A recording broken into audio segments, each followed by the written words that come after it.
Alors j'ai pris un chemin de traverse en dérivant vers le titre. J'en reviens au livre. Donc il y a 10 histoires précédées d'une introduction intitulée Des Enchantés. Dans cette introduction, vous parlez du fait que finalement le commun des mortels aimerait bien pouvoir jeter des sorts aux gens trop beaux qui sont agaçants. Est-ce que c'est ça l'idée de départ du conte, finalement, c'est que le commun des mortels voudrait se venger sur l'extraordinaire et l'exceptionnel? C'est pour ça qu'on aime autant les contes, que c'est un moyen de le faire? I think that's the entire human story. Our desire to take revenge on those more beautiful, wealthy, and famous than we are. Fairy tales are just one aspect of a much larger tale. Je crois qu'on fait de résumer presque toute l'histoire de l'humanité. Tous les êtres humains ont ce bruit de ce désir secret de se venger de ceux qui sont plus beaux et plus riches qu'eux. Effectivement, je crois que c'est un aspect absolument central du conte. Nathalie, vous le ressentez comme ça aussi? Oui, c'est vrai que chez Perrault et en particulier chez Cendrillon, c'était le cœur de l'histoire, cette jalousie, cette rivalité entre la jolie sœur pleine de talent et les deux demi-sœurs qui sont abominables et en plus qui sont laides et qui veulent absolument se venger de cette merveille qui arrive chez elles. Donc, en effet, la jalousie, l'envie, ce sont des moteurs de l'humanité quotidiennement.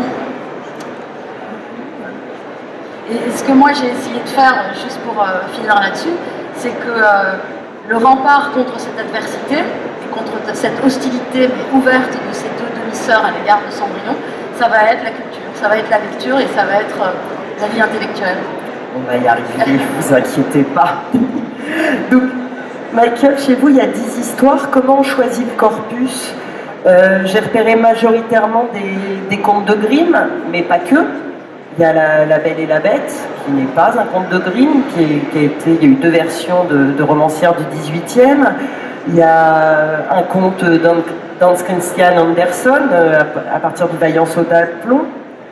Il y a même, il me semble, quelque chose qui n'était pas un conte au départ, mais une nouvelle d'horreur, qui, si j'ai bien cherché, La patte de singe de William Waymark Jacobs. Et j'avoue, pour la dernière, pour le restant de leur jour, je n'ai pas trouvé.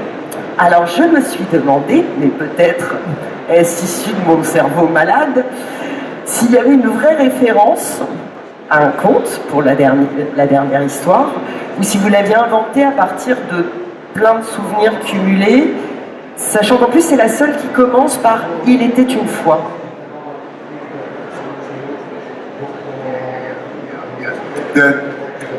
Only the last story is invented. I wanted to end with my own version of a traditional fairy tale. Once upon a time, and it does come to a happy ending of sorts. The happiest ending I'm capable of writing anyway.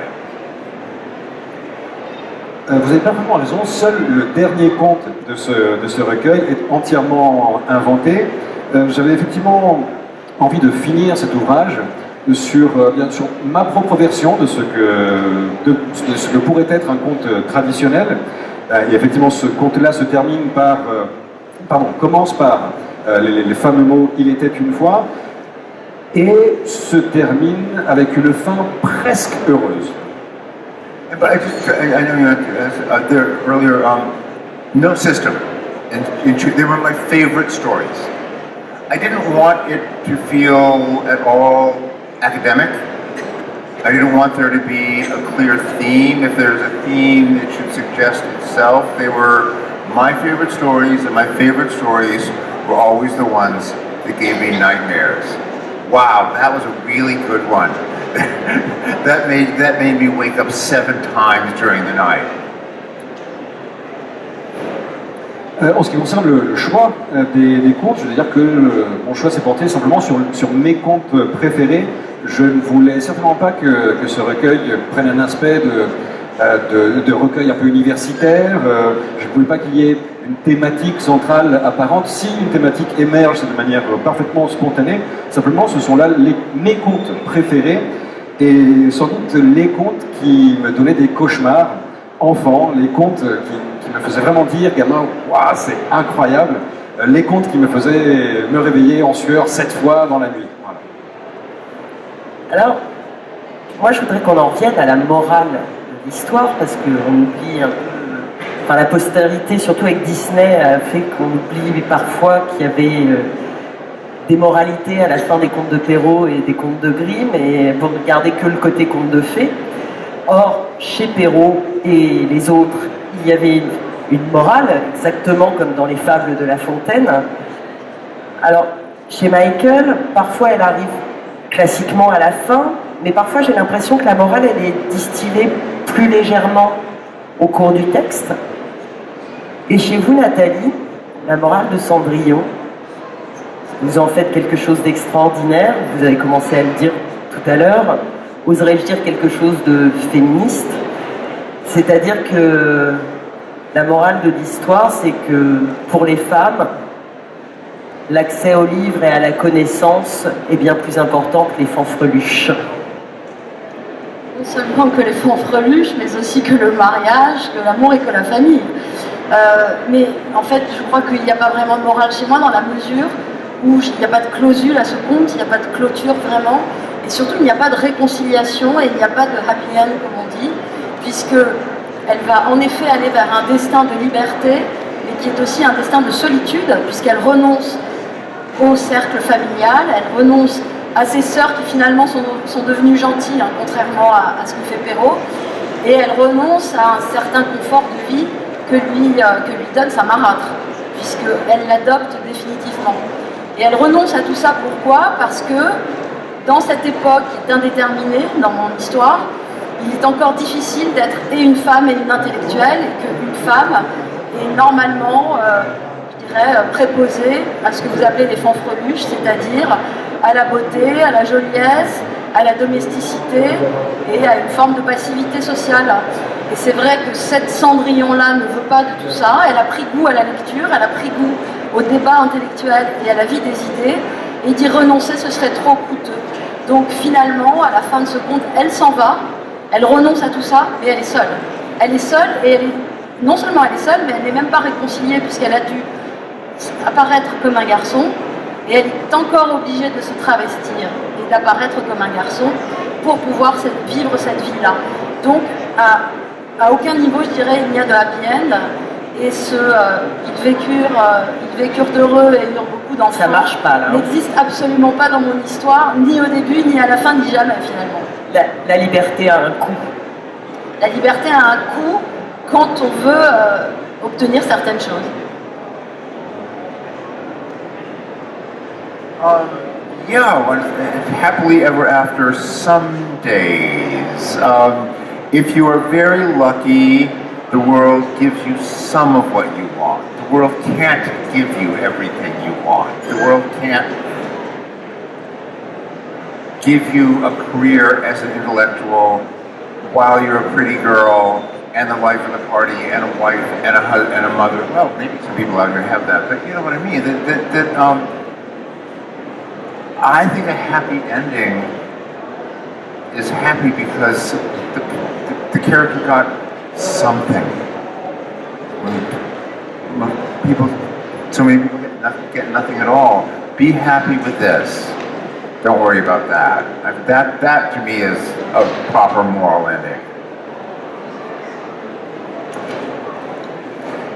Oui, je crois que et ils vécurent heureux ne peut finalement s'appliquer que certains jours, pas tous les jours.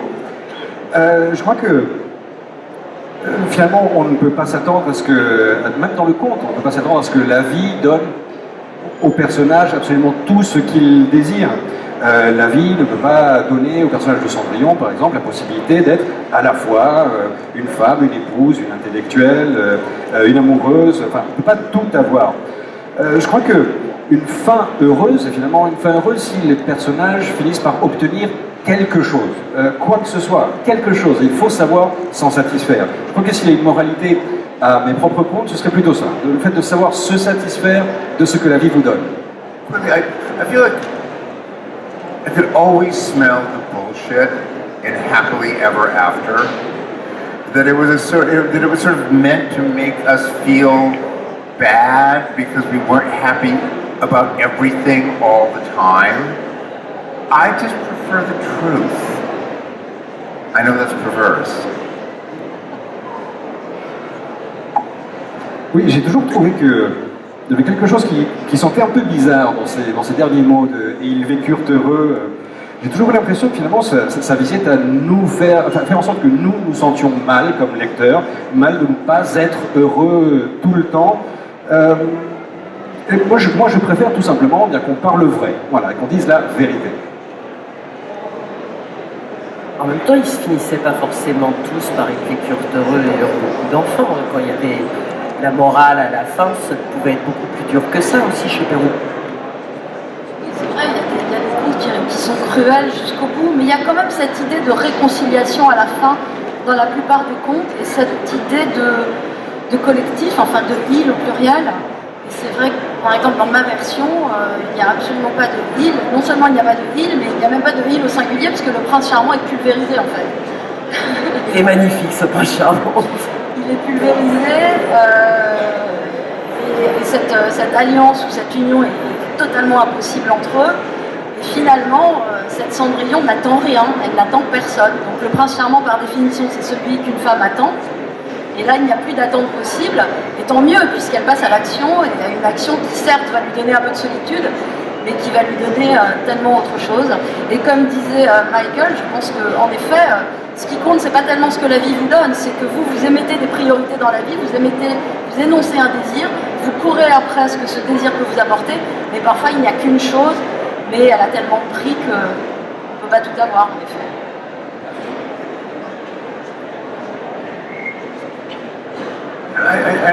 I think the irony for me is I can sit up here and go, well, yeah, happy ending, yeah, it's a little bit happy, a little bit not happy. A version of Cinderella in which one of the stepsisters marries the prince and goes off, and Cinderella is just back there sweeping the ashes. Do we want to read that story? Not really. You know, it's easy for me to sort of inveigh against these easy, happy endings, but do I want a Snow White who just rots in that casket because no prince ever comes along? In theory, maybe, but not in my heart. I'm just sentimental, really, like anybody. Under a thin cloak of cynicism. Oui, je crois qu'il y a quelque chose de presque ironique à être assis ici, à débattre sur ces fins heureuses des contes. Mais finalement, imaginez une version de Cendrillon où une de ses deux sœurs finisse par épouser le prince et partir avec lui, tandis que Cendrillon resterait à la maison, à balayer, à faire le ménage. Est-ce que c'est un conte qu'on aurait envie de lire ? Je ne crois pas. Je crois que c'est un petit peu facile de s'en prendre, voilà, aux fins heureuses des contes. Mais bon, c'est peut-être parce que je suis un grand sentimental, finalement, avec un petit vernis de cynisme. Mais moi, ça me convient très bien, les fins heureuses. Oui, en même temps, Cendrillon me fait un peu penser à Belle dans la Belle et la Bête, qui a aussi des sœurs qui adorent les robes, les belles robes, les fanfreluches, et qui, elles, renoncent à tout cela. Et dans votre version de la Bête, quand la Bête redevient un beau prince charmant, on ne sait pas si la fin va être si heureuse que ça, parce qu'en fait, la question qui se pose, le doute s'installe, cet homme est-il une bête ? Well, you know, there is a long tradition that the beast is sexier than the prince. You know, in the Cocteau movie, is is his boyfriend who turns into the realistic prince, and he's just awful. He's awful. He has curly blonde hair and ruffles coming out of everywhere, and he's waving a handkerchief as he and Belle ascend to the skies. And Greta Garbo, when she saw the movie, famously said, "Bring me back my beast." And I understand that, but I also find myself asking, have you ever dated a beast? Do you know what that's like? Really?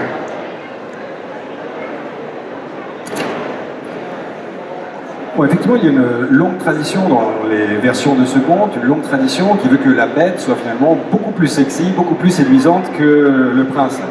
On prenait le film de Cocteau, par exemple, où finalement la bête est presque horrible, mais horrible de ridicule, avec son espèce de coiffure ni faite ni à faire, en agitant son petit mouchoir, tandis que la belle et la bête ascendent vers le ciel. Il y a quelque chose de presque un petit peu grotesque. Vous savez, Greta Garbo, lorsqu'elle a vu cette version filmée, a souhaité qu'on lui ramène justement, qu'on lui retrouve une vraie bête finalement. Alors je comprends ce point de vue, mais enfin il faut aussi se demander, quand on adopte ce point de vue, je me pose la question, est-ce que vous savez ce que c'est? Est-ce que vous comprenez ce que c'est que d'être véritablement une bête?